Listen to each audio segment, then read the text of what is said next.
If you have Oppo Reno 14 Pro smartphone and you want to hide your photos, videos, document, etc., then this is the video for you. You don't have to download any third-party app. Simply open your settings, scroll down and then select security and privacy.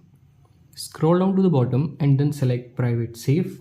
Now firstly you have to set a privacy password. Click on set password. You can set a 6-digit password or you can select a different password type. I'm selecting pattern.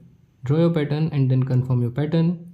Select question and then answer a security question and then click on done.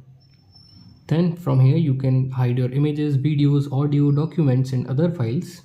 For example, if you want to hide images, click on images and then click on add. It will show you all the images that you have in your smartphone. Select the image you want to hide and then select set as private. Now you can't see that image from your files. And whenever you want to open your hidden photos or videos, then again open your settings, select security and privacy and then select private safe.